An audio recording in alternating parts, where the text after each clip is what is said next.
A paz do Senhor a todos, amém? A gente está iniciando aí mais um estudo bíblico, né, sobre os finais dos tempos. Sou o pastor Fernando Gifone, da Igreja Viva, e eu quero te convidar, você que está assistindo a gente, para poder ver os vídeos das aulas passadas no YouTube, no nosso canal, né? Se inscreva no nosso canal, dá um like lá, eu tenho certeza que vai abençoar muito a tua vida. Se você sentir vontade, pode compartilhar tudo, todo o material está ali, é disponível para todos, amém? E eu tenho certeza que vai edificar muito a tua vida. Bom dia, Bruno, grande abraço, aí está nos assistindo. Então, antes de iniciarmos aí a nossa aula de hoje, como eu disse, se você não é inscrito no nosso canal no YouTube, se inscreva lá, Igreja Viva, né? Tenho certeza que Deus vai tocar em você, vai falar muito com você essa manhã. Vamos orar ao Senhor então para a gente poder iniciar esse estudo bíblico hoje sobre os finais dos tempos. Especificamente hoje a gente vai falar sobre a sétima trombeta, amém? Feche teus olhos então, vamos orar ao Senhor. Pai, nós queremos te agradecer por esse dia, por essa manhã de domingo, que o Senhor possa completar a tua obra em nossas vidas. Senhor, te pedimos por aqueles que estão nos hospitais, pelas suas famílias, Senhor, conforta, consola, Senhor, edifica, dá força, não deixa, Pai, que, Senhor, nós venhamos ser tragados por essa praga. Em nome de Jesus, protege o teu povo, guarda e livra cada um de nós. É o que te pedimos, Senhor, nessa manhã e já te agradecemos. Em nome de Jesus. Amém. Amém? Bom dia, irmã Bernadette, irmã Maria de Fátima, diaconisa Fátima, sogrona. A paz, Gabi, Deus te abençoe, né? Tenho certeza que Deus vai edificar muito a tua vida aí hoje. E a gente vai falar hoje sobre a sétima trombeta. Nós lemos todas as 6 primeiras trombetas, né? Foram fruto das 3 últimas aulas, né? Nós vimos os cavaleiros do Apocalipse, certo? A paz, Silvânia, né? Nós vimos ali os cavaleiros do Apocalipse, os 4 cavaleiros do Apocalipse. Depois a 5ª trombeta, né? Que foi justamente ali a saída das pragas, né?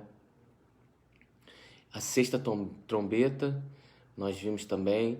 E hoje nós vamos ler sobre a 7ª trombeta, que fica lá no livro de Apocalipse, capítulo 11, versículo 15.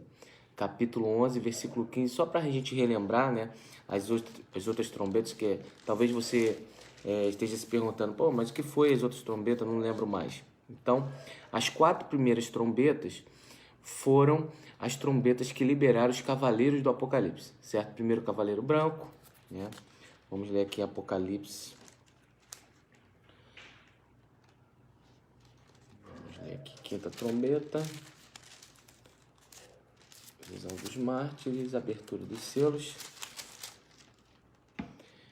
Então aqui, havendo o cordeiro aberto os selos, olhei e vi, né, os 4 animais. Apocalipse capítulo 6.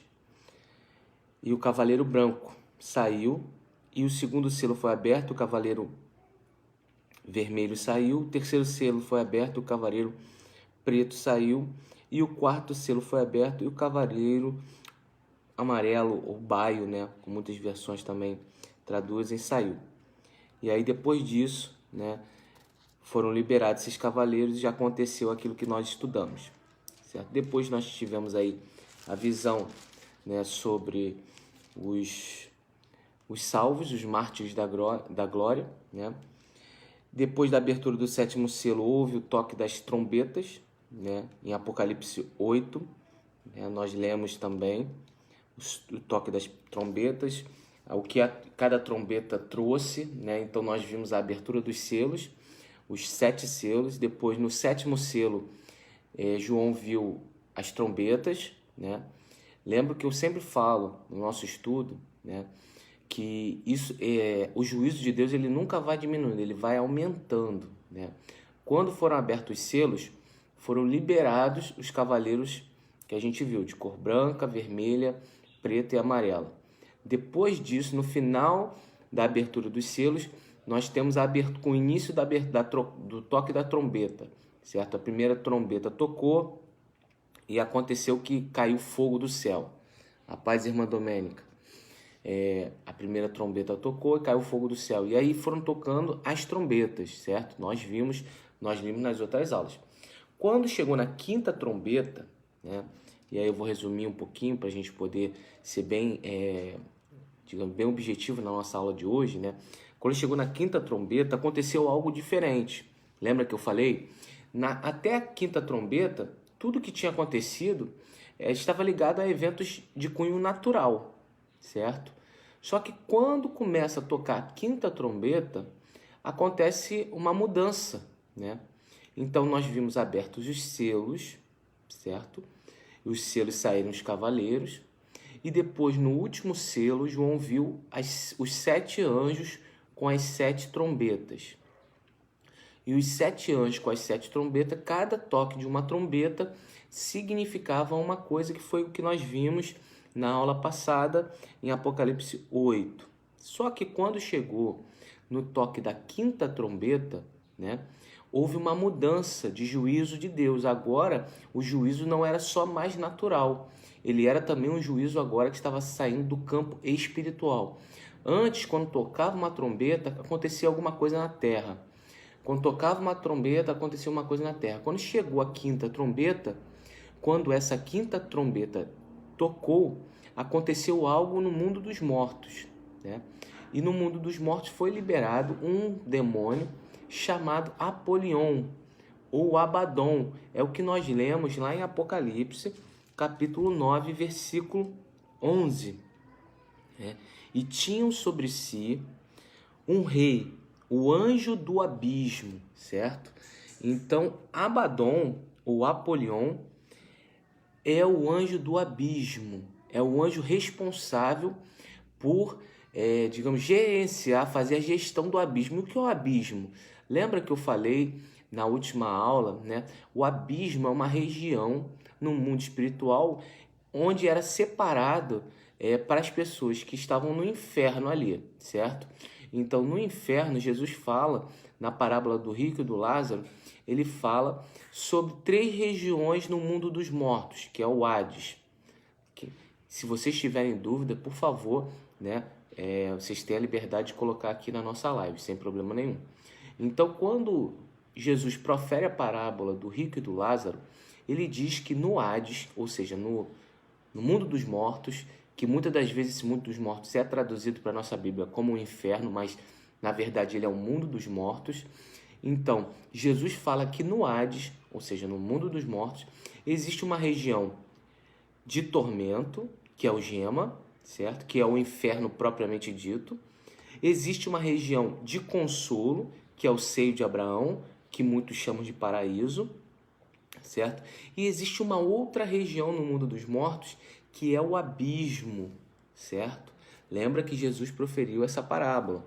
A paz, irmã Cristiane, muita saudade de vocês, tá? Manda um grande abraço aí para todos da sua casa, Pedro, né? Tenho certeza que Deus vai abençoar vocês. Então, Jesus fala que existe um lugar de tormento no mundo dos mortos, existe um lugar de consolo, né?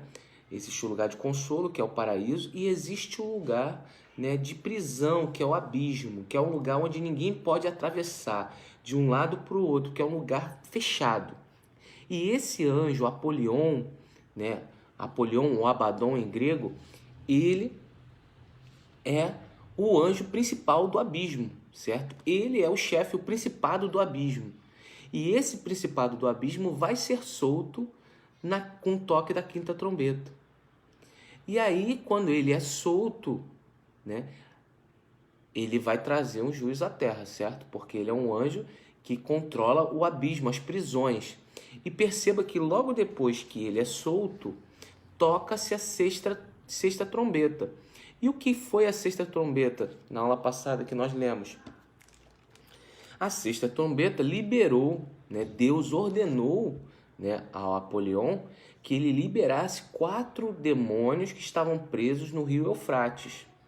4 demônios que estavam presos no rio Eufrates, que lideravam 200 milhões de demônios, certo? Então, esses 4 principais demônios que estavam presos no rio Eufrates foram libertos, né, pelo toque da trombeta, mas por quem?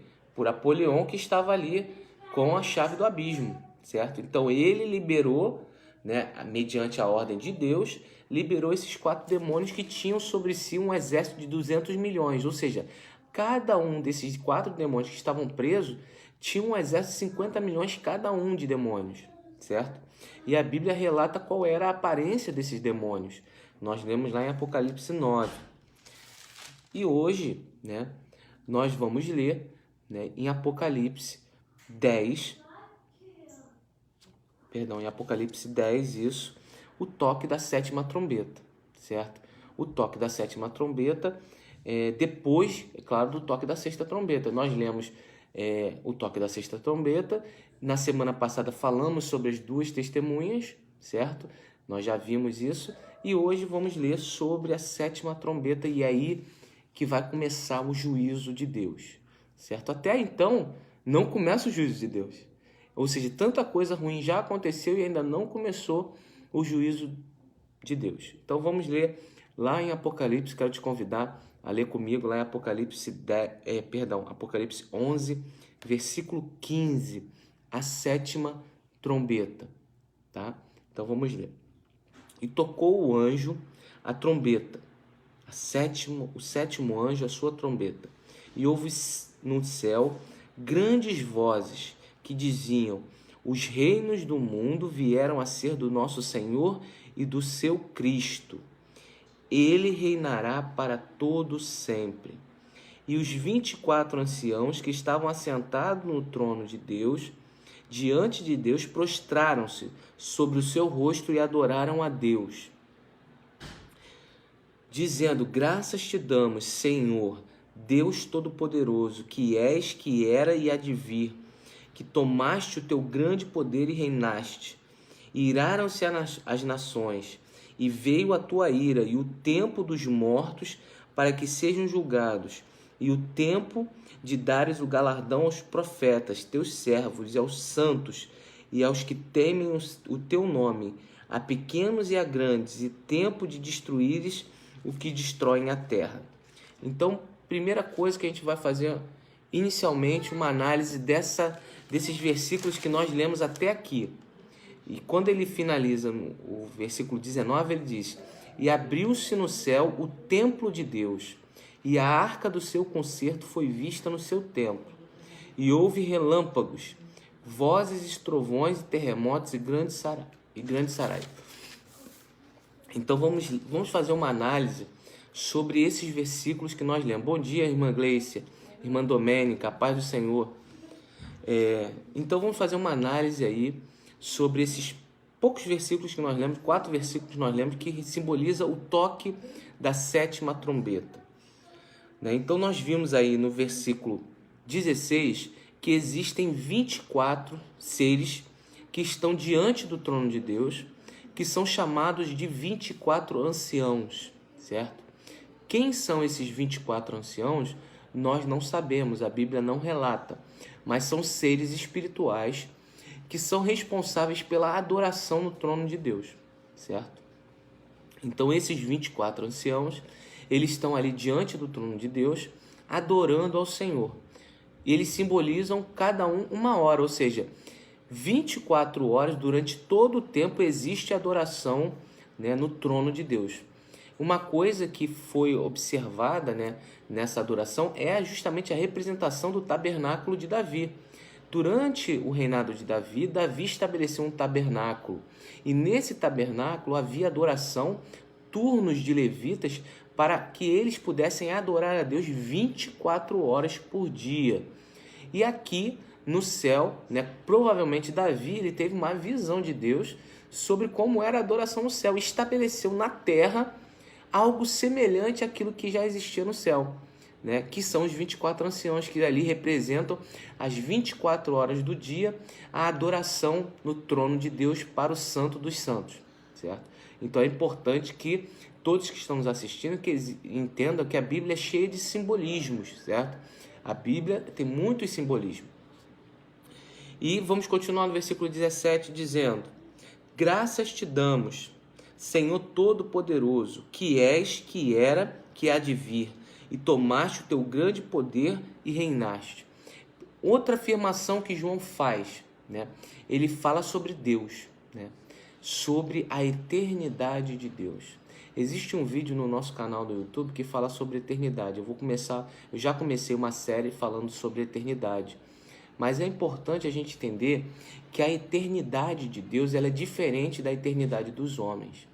Por quê? Porque a eternidade dos homens, assim como a eternidade dos anjos, ela tem um início e tem um fim, certo? O Adriano aí está nos assistindo. Então, assim, os homens e os anjos, eles foram criados. Ou seja, eles têm um ponto de início no tempo, né? Então, existem, hoje, por exemplo, os homens, nós estamos presos às leis da física, ao espaço-tempo, à matéria, né? Então, nós estamos presos a essa dimensão de espaço, tempo, massa, matéria. Deus, ele é um ser, né, que ele não está preso a isso, porque ele criou o espaço-tempo, ele criou a matéria, ele criou o universo. Então ele é um ser que tanto pode atuar dentro desse espaço-tempo, quanto está fora do espaço-tempo. Então a eternidade de Deus, ela é diferente da eternidade dos anjos e dos homens. Os homens e os anjos têm um ponto de início na sua eternidade. Eles têm um começo, certo? E a Bíblia diz lá em Gênesis que Deus criou os céus e a terra. Teve um ponto de início a criação dos céus e a terra. Então os anjos têm um ponto de início também, assim como os homens também têm um ponto de início, né? E lá em Apocalipse, onde nós estamos lendo, no final do livro de Apocalipse, bom dia, Rafael, bom dia, Dani. Então, lá no final do Apocalipse, diz que Deus vai destruir os céus e vai destruir a terra e vai criar um novo céu e uma nova terra. Ou seja, Deus vai criar esse tempo, ele vai destruir esse tempo que a gente conhece e vai criar um novo tempo, ou seja, vai criar uma nova eternidade. Por isso que João está dizendo aqui que ele era, que ele é e que ele há de ser, né? Ele é poderoso, ele tem todo o poder nos céus e na terra. Então, é importante a gente estabelecer diferenças, porque o homem e os anjos, eles têm um ponto de início, eles têm um ponto de partida, né? Eles têm, né, eles foram criados por alguém. Deus, ele não foi criado por ninguém. Ele é o próprio Criador, né? Ele não foi criado e ele mesmo afirma isso na sua palavra. Ele não foi criado por ninguém, ninguém antes dele existia e ninguém depois dele vai existir, certo? Então, assim, a eternidade de Deus, ela é diferente da eternidade dos homens e dos anjos também. A diferença dos anjos para os homens é porque os homens hoje, eles estão presos à lei da física, ao espaço-tempo, certo? À matéria. Os anjos, eles não estão presos à lei da física. Eles vivem num tempo que a gente chama de kairos. O que é um tempo kairos? É um tempo qualificado. Enquanto o nosso tempo na Terra é um tempo contínuo, é como se fosse um rio, né? Ele vai escorrendo, né? Então o nosso tempo na Terra é um tempo contínuo. Ele vai 0, 1, 2, 3, 4, 5, 6. Ele vai contando. Ele não volta. Ele é só um rio que vai. O tempo dos anjos, não, ele não é um rio contínuo, ele é um tempo qualificado. Kairos significa um tempo qualificado. É um tempo em que o anjo sai do céu e ele vem fazer algo aqui na terra porque Deus mandou. Então, o tempo em que os anjos vivem é um tempo diferente do nosso tempo. Ele é um tempo que tem uma qualificação, que existe um objetivo, que existe uma função. Então, quando ele entra no espaço-tempo, na nossa dimensão, espaço-tempo, ele vem fazer algo. Um anjo não pode ficar aqui sem fazer nada. Ele tem uma missão para cumprir. Se ele está na Terra é porque ele veio cumprir uma missão. Então ele qualificou o seu tempo aqui na Terra. Então a gente chama esse tempo de um tempo kairos, que é um tempo qualificado. É muito importante a gente ter essa noção de tempo diferente. Quando um anjo vem aqui fazer alguma obra, ele vem em função de uma missão que ele recebeu de Deus, então ele está fazendo uma obra no tempo kairos, que é o que Deus mandou ele fazer, ele qualificou aquele tempo. O nosso tempo é um tempo cronos, é um tempo que não é qualificado, é um tempo contínuo, que vai contando até terminar o tempo, até a eternidade acabar. E quando a eternidade vai acabar? Quando a terra acabar e o sol acabar. E a Bíblia diz que a terra e o sol vão acabar e vão ser criados novos céus, nova terra. E aí vai ser criado um novo tempo. Aí vai ter uma nova eternidade. Por isso que o nosso Deus, ele é de eternidade a eternidade. Certo? Porque essa eternidade vai acabar e vai começar uma nova eternidade. Então é importante, né, que nós estejamos nessa nova eternidade. Né? E como nós vamos estar nessa nova eternidade? Recebendo a promessa de Deus através do seu Filho Jesus Cristo, que nos deu a salvação. E ele promete isso a todos aqueles que creem nele. Eles vão receber um novo corpo, um corpo glorioso, um corpo eterno, que vai viver de geração em geração, de eternidade em eternidade, junto com Deus. Amém? Então, quando João fala que ele é, que há de vir, ou seja, ele tem todo o poder antes, durante e depois. Porque Deus, como eu falei, ele não é um ser que está dentro do espaço-tempo. Ele não está dentro, nada pode conter Deus. Então ele entra no espaço-tempo, ele está fora, está dentro, porque ele que criou. Ele criou tudo isso. Então ele pode atuar fora, ele pode atuar dentro, ele pode ver o passado, presente e futuro no mesmo plano, diferentemente de nós que só conseguimos ver o nosso tempo.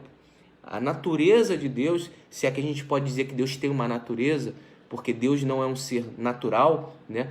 Mas a natureza, ou seja, as características de Deus são diferentes, né, dos seres humanos. Nós fomos feitos à imagem e à semelhança dele. A imagem e a semelhança.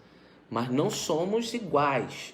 Né? Nós fomos espelhados, ou seja, nós usamos algumas características que Deus colocou em nós dele mesmo.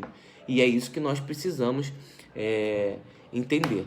Certo? Bom dia, Pedro. Bom dia, Bernadette, Reinaldo, que está nos vendo aí, assistindo. Um grande abraço a todos. Se vocês tiverem dúvida, por favor, coloquem aqui para a gente poder compartilhar. Amados, agora nós vamos ler em Apocalipse 12, um dos trechos mais complexos de Apocalipse. E é importante que a gente leia com atenção, tá? Porque Apocalipse ele não está escrito em ordem cronológica, certo? Ele está escrito da forma como João recebeu. Então é importante que a gente tenha bastante atenção na leitura dessa passagem, dessa visão que João teve da mulher e do dragão. Porque existem muitas interpretações. Muitos pastores, muitos teólogos interpretam de várias formas diferentes. Cada um vai interpretar da forma como Deus selou no seu coração. Então é importante que a gente leia com atenção para que você, né, e eu, cada um, tire as suas próprias conclusões. Porque não existe, o pastor Fernando disse isso, então é verdade. Não, você vai ler e o Espírito Santo vai selar no teu coração aquilo que você entende sobre essa passagem, tá bom? Então vamos ler em Apocalipse 12, fala sobre a visão que João teve da mulher e do dragão, certo? Muitas pessoas, muitos teólogos afirmam que essa mulher é a igreja, certo? E o dragão é Satanás, certo? É Lúcifer. Então vamos ler a visão que João teve e vamos conversar sobre ela para a gente poder finalizar a nossa aula de hoje, né? Sem muitas saídas, né? Vamos lá. E viu um grande sinal no céu, Apocalipse 12. Uma mulher vestida de sol, tendo a lua debaixo dos pés e uma coroa de 12 estrelas sobre a sua cabeça. Então, por esse início aí dessa visão, né, muitas pessoas interpretam que essa mulher é a igreja e que essa coroa com 12 estrelas representam as 12 tribos de Israel, certo? Então vamos lá. E estava grávida, né, com dores de parto, e gritava a ânsia de dar à luz. E viu-se outro sinal do céu, e eis que era um grande dragão, que tinha 7 cabeças, 10 chifres, e sobre as cabeças 7 diademas. Ou seja, esse dragão está simbolizando aí, né, na visão de muitos, ele está simbolizando o domínio, né? Quando a gente fala de coroa, a gente fala de autoridade, certo? Sempre quando a gente fala de coroa, a gente fala de autoridade. A mulher tinha autoridade das 12 tribos de Israel. E o dragão tinha autoridade, né, das nações, certo? Porque ele tinha 7 cabeças, certo? E 10 chifres. Semelhante à visão que Daniel tinha visto no seu livro, no livro que foi escrito por Daniel, da besta, que ele não sabia como descrever aquela besta. E João já consegue descrever um pouco melhor essa besta. E viu outro sinal no céu, e era um grande dragão vermelho, ou seja, a cor dele é vermelho, e tinha 7 cabeças. Ou seja, 7 ali governos vão estar ali associados ao dragão, ou seja, ao diabo. 10 chifres, né? Chifre significa força. E as cabeças tinham 7 diademas, ou seja, tinham 7 coroas, 7 autoridades. E a sua cauda levou após si a terça parte das estrelas do céu e lançou-as sobre a terra. E o dragão parou diante da mulher que havia de dar à luz, para que, dando à luz, lhe tragasse o filho. E deu à luz a um varão, que há de reger as nações com vara de ferro. E o seu filho foi arrebatado para Deus e para o seu trono.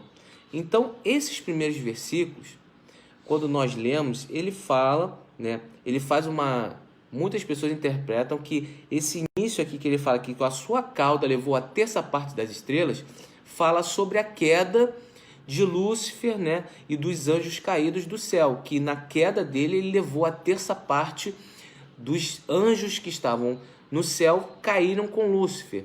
Então muitos interpretam essa visão como se fosse algo no passado, que Deus está mostrando para João o que aconteceu no passado e o que vai acontecer no futuro, tá bom? E se você tiver alguma dúvida, por favor, coloca aí para a gente poder comentar. E aí ele disse, e lançou na terra, e parou diante da mulher, o dragão, ou seja, o diabo parou diante da mulher, a mulher representa a igreja, né? E o filho da igreja seria, né, o Jesus, certo? Jesus seria o filho da igreja. Mas aí, quando existe essa interpretação de que a igreja é Jesus, né, Jesus não é o filho da igreja. Na verdade, a igreja nasceu depois de Jesus, certo? Jesus veio, entregou a sua vida e, digamos assim, a data de nascimento da igreja acontece no livro de Atos, quando tem o dia de Pentecostes. Muitos consideram ali o nascimento da igreja. Então, uma outra interpretação para esta mulher, de muitas pessoas, né, muitos pastores e teólogos, é que essa mulher não seria a igreja, mas sim seria o Espírito Santo, certo? O Espírito Santo seria ali a mulher que estaria próxima a dar a luz a Jesus, que é o Filho de Deus, certo? E Jesus nasce, né? Essa mulher, o Espírito Santo, ela cria, né? O Espírito Santo é Deus, ele criou as 12 tribos de Israel, ele criou Israel, né? Então, quando o Espírito Santo dá a luz a Jesus, porque quem colocou no ventre de Maria Jesus foi o Espírito Santo. Tanto é que o anjo Gabriel aparece a Maria e diz, olha, o poder do Altíssimo te encherá e você dará à luz a um filho. Então é importante que a gente possa fazer uma análise. Cada um vai ter uma interpretação, certo? Irmão Wagner Rainho está nos assistindo aí, grande abraço, a paz, né? Então cada um vai ter uma interpretação. Existe uma linha teológica que interpreta que a igreja é a mulher. E existe uma linha teológica que interpreta que essa mulher é o Espírito Santo de Deus, representa o Espírito Santo de Deus, e o Espírito Santo de Deus deu a luz a Jesus, né? Jesus seria o filho da mulher, tá? E aí vamos continuar lendo. E o seu filho foi arrebatado para Deus, ou seja, Jesus nasceu, foi morto, ressuscitou e foi levado para Deus. Na visão que é a visão que as pessoas interpretam que a mulher é o Espírito Santo, esse filho é Jesus, ele foi arrebatado para Deus.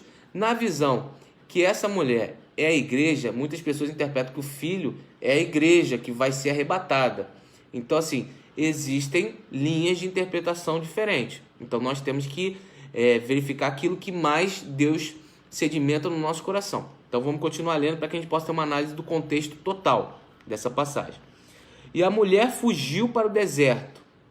E aí, né, muitos afirmam que essa mulher não pode ser o Espírito Santo, porque o Espírito Santo de Deus é Deus, ele não foge de ninguém, certo? Então a interpretação de que a mulher seria a igreja é justamente essa, porque o Espírito Santo é Deus, ele tem todo o poder, ele sabe de todas as coisas, ele pode todas as coisas, então ele não vai fugir de ninguém porque ele é mais poderoso, né? Então existem vários argumentos para defender um lado e defender um outro lado. E fugiu a mulher para o deserto, aonde já tinha lugar preparado por Deus, para que ali fosse alimentada durante 1260 dias. Ou seja, aquele período de 3 anos e meio que a gente falou da primeira metade da última semana. Ou seja, 42 meses, 1 ano e meio, 3 anos e meio. Né? Durante 3 anos e meio, a mulher foi levada para o deserto e foi alimentada ali no deserto para que ela não morresse. Ou seja, a interpretação de que essa mulher é a igreja, né, ela, digamos assim, nesse contexto dessa parte da visão, ela casa muito bem com o que está sendo dito aqui. E houve uma batalha no céu. Miguel e os seus anjos batalhavam contra o dragão. E batalhavam, e o dragão e os seus anjos, mas não prevaleceram, nem mais o seu lugar se achou nos céus. Então entenda, o que João está vendo aí é um reflexo do mundo espiritual daquilo que está acontecendo no mundo natural. Então o que vai estar acontecendo no mundo natural na Terra? A Terra vai estar sob o domínio do anticristo, certo? Da besta que sobe do mar e da besta que sobe da terra. Um vai estar apoiando o outro. E aí, a besta que sobe do abismo, quem é a besta que sobe do abismo? É o próprio Satanás, certo? A besta que sobe do abismo vai pegar os seus anjos e vai tentar entrar no céu novamente. Por quê? Porque ele viu que tem o domínio aqui na terra, então ele diz, olha, se eu tenho legalidade para fazer o que eu quero aqui na terra, então eu devo ter também para entrar no céu. Eu vou querer voltar para o céu, porque eu caí do céu e eu quero o meu lugar de volta. Eu quero ser adorado como Deus, no Monte Santo de Deus. É isso que Satanás pretende. Por quê? Porque na terra ele já vai estar sendo adorado no templo de Deus. Então agora ele vai querer transportar essa adoração natural para o mundo espiritual também. Então ele vai pegar os anjos e vai tentar voltar para o céu. Só que aí Miguel, né, vai pegar os anjos do céu de guerra e vai batalhar contra o dragão e os seus anjos, que são os demônios. E essa batalha vai acontecer e o dragão não vai conseguir voltar, né, para o céu. É o que nós lemos aqui. Satanás, que engana todo mundo, foi precipitado na terra e os seus anjos foram lançados com ele. E ouvi uma grande voz do céu que dizia, agora está a salvação, a força e o reino do nosso Deus e o poder do seu Cristo, porque já o acusador de nossos irmãos é derribado, o qual diante de vosso Deus os acusava dia e noite. Então aí ele dá uma explicação sobre quem é, né? A paz, irmã Cristiane, sobre a paz, irmã Lane, tudo bem? A paz do Senhor. Então sobre quem é o diabo. O diabo é o acusador, aquele que nos acusa de dia e de noite, certo? E aí João vê qual é, digamos assim, a atribuição do diabo. Ele é aquele que nos acusa, ele é aquele que de dia e de noite está tentando tirar alguma coisa de nós. Versículo 11 de Apocalipse 12. Eles o venceram pelo sangue do Cordeiro e pela palavra do seu testemunho, e não amaram a sua vida até a morte. Pelo que, alegrai-vos, ó céus, e vós que nele habitai. Ai dos que habitam na terra e no mar, porque o diabo desceu a vós e tem grande ira, sabendo que tem pouco tempo. E quando o dragão viu que fora lançado na terra, perseguiu a mulher que dera a luz ao varão. E foram dadas asas à mulher, 2 asas de grande águia, para que voasse para o deserto, ao seu lugar, onde foi sustentada por tempos e metade de tempo. Ou seja, aqui ele está detalhando aquela visão que a gente teve no início de Apocalipse 12. Lembra que lá no início de Apocalipse 12 ele disse que a mulher voou para o deserto e foi sustentada lá? Aqui ele está dizendo a mesma coisa, só que ele está dizendo agora num outro período de tempo, certo?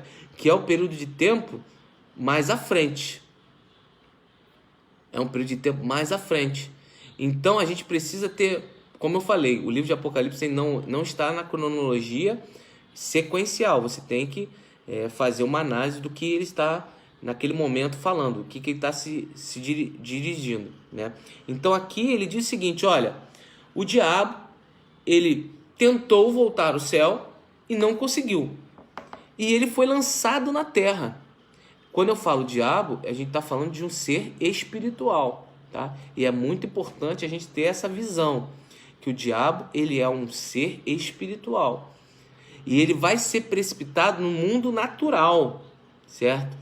E o que ele vai encontrar no mundo natural? Ele vai encontrar o anticristo e a besta governando sobre a autoridade dele.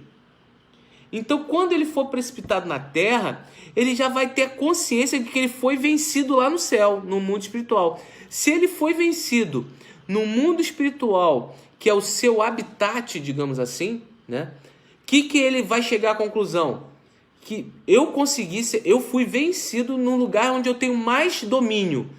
Então falta pouco tempo para eu ser vencido aqui na terra. Então ele vai começar, né? Digamos, quando ele for precipitado na terra, ele vai começar a tentar levar o maior número de pessoas possível junto com ele para o inferno. O que é para o inferno? O que é o inferno? É a condenação eterna. Ele vai querer levar, já que eu estou condenado, já que eu não consigo voltar para o céu, já que eu não vou ter a vida eterna, já que eu não sou Deus, eu vou levar o máximo de pessoas junto comigo para que eu não fique sozinho nisso. Não é assim que pensam muitos contraventores? Já que eu vou ser preso, eu vou matar alguém. Já que eu fui desmascarado, eu vou fazer alguma maldade. Esse é o espírito do diabo, né? É o espírito de vingança, né? É o espírito, né, de desproporcionalidade. Então nós precisamos não dar lugar à raiva, né? A raiva nos afasta de Deus e das pessoas que nós amamos. Nós não podemos deixar a ira tomar o nosso coração. A Bíblia diz que nós podemos até nos irar, mas nós não podemos pecar, né? Então, pegue essa palavra no seu coração.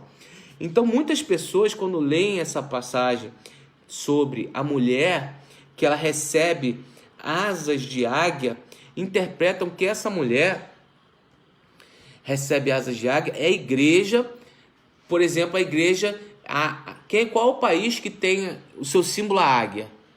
Qual o país que tem o seu símbolo a águia? Os Estados Unidos da América, né? Então, muitas pessoas interpretam que vai acontecer uma perseguição, que vai acontecer uma guerra, alguma coisa muito grande contra os Estados Unidos, e eles vão ser forçados, né, a sair do seu país e serem acolhidos em outro país. Isso é uma das interpretações das muitas que existem sobre esse período que João está tendo a visão, que a igreja norte-americana voaria para um outro lugar, ou seja, seria transportada para um outro lugar na terra onde ela fosse alimentada. E existe uma profecia que o Brasil seria, né, essa nação que sustentaria a igreja norte-americana durante esse tempo aí de 3 anos e meio de domínio, de perseguição do anticristo, né? Isso é uma das interpretações, né? Não estou dizendo que essa é a verdade ou que não é, mas são várias interpretações que dão a essa visão. Então vamos continuar lendo. E foram dadas asas, 2 asas de grande águia para que voasse para o deserto, ao seu lugar, onde é sustentada por 3 anos e meio. Um tempo, tempos e metade de um tempo, fora da vista da serpente, né? Quem é a serpente é o Satanás, tá? E a serpente lançou a sua boca atrás da mulher, a água como de um rio, né? Atrás da mulher, a água como de um rio, para que pela corrente ela fosse arrebatada. Então, o diabo ele foi atrás dessa mulher que voou para o deserto, né? E ele foi como se fosse um rio caudaloso, né? Para que a correnteza desse rio pudesse arrastar a mulher na direção do dragão e da serpente, ele pudesse ter o domínio. E a terra, e aí diz assim que a terra ajudou a mulher, ou seja, algo natural vai acontecer que vai ajudar a igreja, quando a gente entende que a igreja é a mulher, certo? Então, quando a gente entende que a igreja é a mulher, diz que o anticristo, né, que o diabo, ele vai tentar pegar a igreja, ele vai tentar matar a igreja, ele vai tentar destruir a igreja, e a igreja vai ser escondida do diabo, né? Só que quando o diabo encurralar a igreja, vai acontecer algo natural que vai livrar a igreja da morte, da sua destruição total. E diz: a terra abriu a sua boca e tragou o rio que o dragão lançara da sua boca. Ou seja, o dragão lançou como se fosse um rio para tragar a mulher. E a terra, ou seja, algo natural vai acontecer que vai livrar, certo? A igreja, né, que vai livrar, né, a mulher das mãos da serpente do dragão. E o dragão irou-se contra a mulher e foi fazer guerra ao resto da sua semente, os que guardavam os mandamentos de Deus e têm o testemunho de Jesus. Ou seja, o que aconteceu aqui? O dragão viu que não conseguiria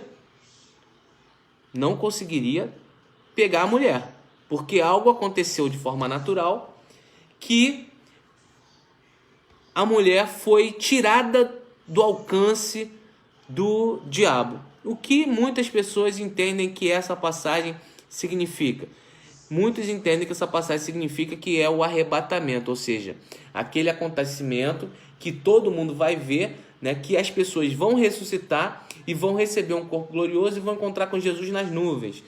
E muitos interpretam que esse acontecimento natural é o arrebatamento, porque o diabo vai tentar pegar a igreja que vai estar aqui e não vai conseguir.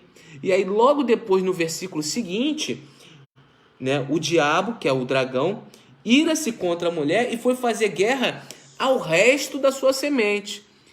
Ou seja, não foi fazer guerra à mulher, porque a mulher não tem mais como ele pegar. Mas ele foi pegar o resto que a mulher deixou da sua semente. Ou seja, existem pessoas que não são a igreja, que não vão ser arrebatadas, que vão ficar na terra, mas que não vão ser igreja, mas são a semente, ou seja, são aqueles que vão vir a ser igreja, certo? São aqueles que vão se tornar igreja, são aqueles que foram plantados para ser igreja. Então aqui no versículo 17 de Apocalipse 12, o dragão irou-se contra a mulher e foi fazer guerra ao resto da sua semente, os que guardam os mandamentos de Deus e têm o testemunho de Jesus Cristo. Ou seja, aqueles que ele não conseguiu pegar, ou seja, aquele que não é mulher, mas que foi filho da mulher, aqueles que nasceram da promessa da mulher, o diabo vai tentar matar eles, certo? Vai tentar pegar eles. Ou seja, aqui a Bíblia está dizendo o seguinte, que o diabo tem acesso a essa semente da mulher. Já a mulher ele não consegue mais pegar. E é isso que muitas pessoas interpretam acerca do arrebatamento, que a igreja será arrebatada, o diabo não vai ter mais como tocar na igreja, mas ele vai querer tocar naqueles que não foram arrebatados, que têm a promessa de salvação, porque ele é um ser espiritual, ele consegue ver quem são os que têm a promessa de salvação. Então ele vai tentar, né? Ele vai tentar ali, né, pegar o máximo possível de pessoas e levar para o inferno junto com ele. Então a gente terminou essa parte da visão do dragão e da mulher, e aí cabe a você fazer a sua interpretação, né? E a pergunta que muitas pessoas me fazem: pastor, o que você acredita? Quem é a mulher? Eu acredito que a mulher são os santos, são realmente, não digo a igreja de Atos para frente, mas eu digo todos aqueles que morreram em Cristo, seja antes da igreja nascer e até hoje. São aqueles que realmente, né, acreditaram na promessa. Por exemplo, Abraão, né, Isaac, Jacó, Davi, todos aqueles homens, profetas de Deus do Velho Testamento, eles fazem parte dessa mulher. Essa é a minha interpretação, certo?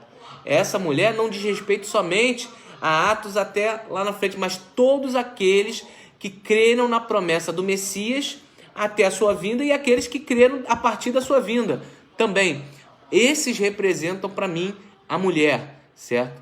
E a semente da mulher, para mim, representa aquela parte das pessoas que entenderam a palavra, mas que não creram, mas que depois do arrebatamento da igreja, eles vão crer que Jesus Cristo é o Senhor e vão ser salvos. Só que aí o diabo vai ter poder para tocar neles, certo? Então, é o que eu acredito, tá? Então, eu gostaria que você, né, continuasse assistindo as nossas aulas. Nós vamos estar encerrando por aqui, nesse momento. Hoje nós temos o aniversariante, o Pedro aí, tá aniversariando. Um grande abraço, parabéns para você, meu irmão. Deus te abençoe, Pedro, filho do Plínio e da Monique. Amém? Que Deus te guarde, te livre. E não esqueça, se você está assistindo o nosso vídeo, não esqueça de se inscrever no nosso canal no YouTube, dar um like lá, curtir, compartilhar com seus amigos, que eu tenho certeza que isso vai ser muito útil na evangelização. Então, fazendo aí uma última análise, é nisso que eu creio que a igreja, que a mulher não é somente a igreja a partir de Atos, mas são todos aqueles que creram na promessa.